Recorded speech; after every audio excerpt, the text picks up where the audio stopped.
Current temp 47. Current time is 3:20 wherever you are, whichever platform you're listening on. Thanks for being a part of the P1 Army this Wednesday afternoon. Veterans Day 2015. Congressman Brad Ashford had a Veterans Job Fair last week on the campus of Nebraska Omaha. There is one for Iowa veterans coming up as well. And to tell us about it, Congressman David Young, the pride of Van Meter, Iowa. Did you teach, Congressman, did you teach Bob Feller everything he knew about pitching? Bob Feller knew everything about baseball, and he taught us. Exactly. The heater from Van Meter, they called him. Yes, they did, and he was some kind of pitcher. All right, let's talk about the veterans job fairs that you are holding for our Iowa veterans listeners. And by the way, to anybody listening, happy Veterans Day. And this is Salute a Veteran Day here on the BBRE. So if anybody wants to phone in and salute a veteran that they know, or if Congressman, if you are close to a veteran, you're welcome to salute them as well. Well, thanks for the opportunity. We're having a Veterans Care Fair. And so it goes beyond the typical job fair, which is great. So we're going to have service organizations, the VA there, talking about pensions and health benefits, educational institutions, complete care fair. We'll have about 30 vendors this Saturday, November 14th, at Abraham Lincoln High School cafeteria from 9 to 1 p.m. And you can check this out at davidyoung.house.gov. And I know Brad did one. And I thank him for that. And this isn't just for Iowans. Mm-hmm. Come across the river, come see what the federal government may owe you that maybe you hadn't ever checked up on. Family, friends, no need to RSVP at all. All right, at the Abe Lincoln High School cafeteria in Council Bluffs, that's on Bottom Street. So just show up, right? As of 9 o'clock on Saturday morning, it goes until 1. You mentioned it's more than just a job fair. There will be opportunities, I assume, for veterans to find jobs. But take us through some of the other things that can happen. Well, you have service organizations and nonprofits out there totally devoted to servicing veterans, whether it's a veteran's looking for housing, maybe they need a service dog. Maybe they've had some experiences where they need some counseling or help with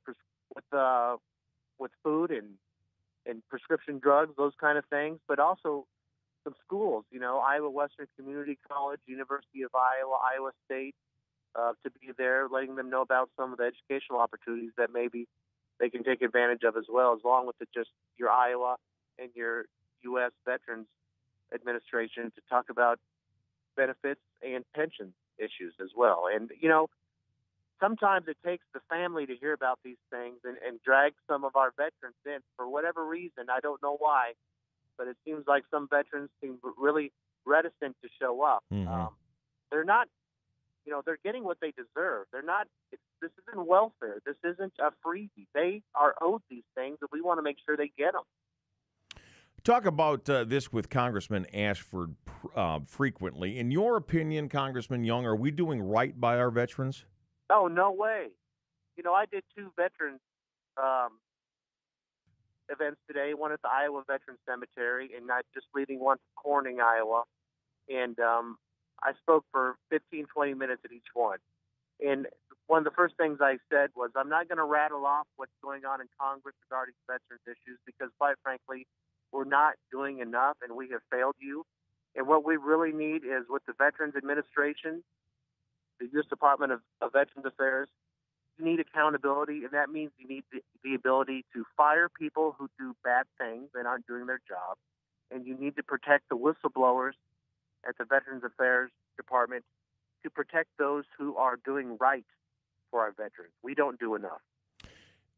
Is the term corrupt too harsh to describe the Veterans Administration, at least portions of it? Well, I mean, institutionally, I don't believe it's a corrupt institution. I believe there are people there who have great hearts and want to do the right thing. But there are some perverse incentives there, right? Mm-hmm. When you're trying to give incentives to some of your caseworkers just to pile through and zip through the files and you'll get a bonus, and there's no accountability that you actually did that job and took care of the veterans. So perverse incentives, it's upside down. We shouldn't in my opinion, giving bonuses just for doing your job anyway. Congressman David Young with us here on the BBRE. I spent the last 12 years, prior to coming here 8 months ago, I spent the last 12 years in eastern Iowa, and almost to a person, veterans would do nothing but praise the Veterans Hospital in Iowa City. And since I've been here, it's been difficult to find anybody that would criticize the job that the Omaha Veterans Hospital does as well. Maybe that's just part of being a Midwestern. Is the Midwest better to vets than other areas, do you believe? Well, not just the two places you mentioned, but also in Des Moines as well, at the Veterans Hospital. Well, when those clinics and those hospitals are in your community, there's more accountability there, because if you have an issue, you can see these doctors, these nurses, and you have more vulnerability with them, more of a connection. You can see them. But when there are people in Washington, D.C., states away, hours away, miles away, veterans are just data points and statistics to these people. And they don't see their faces and hear their voice and see their tears sometimes.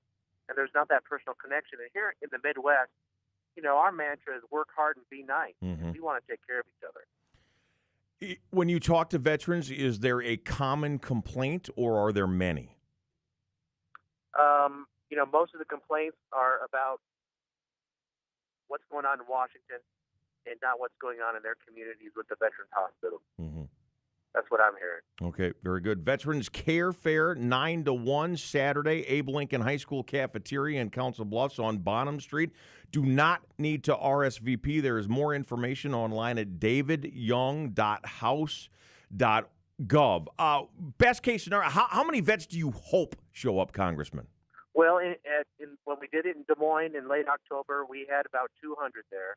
And, if you can just help one veteran, you've done your job. So, we don't know how many to anticipate. I'm not sure what time the football games are on.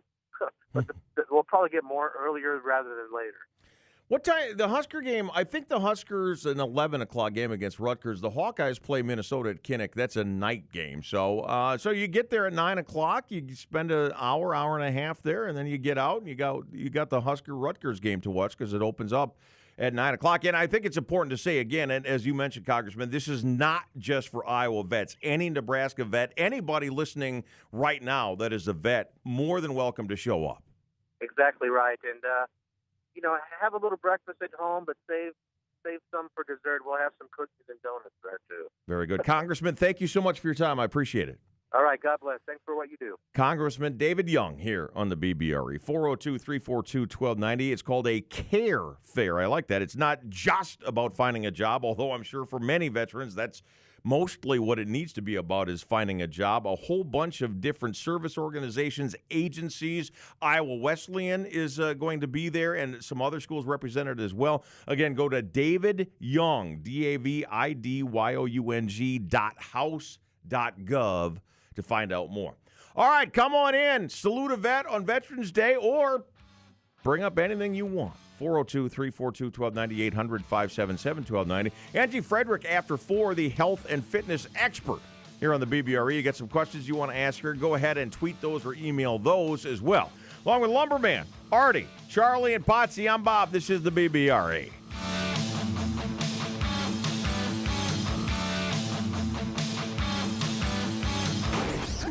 He's not slurring his speech. He's just talking in cursive. Does this guy know how to party or what? The Bob Bruce Radio Experience.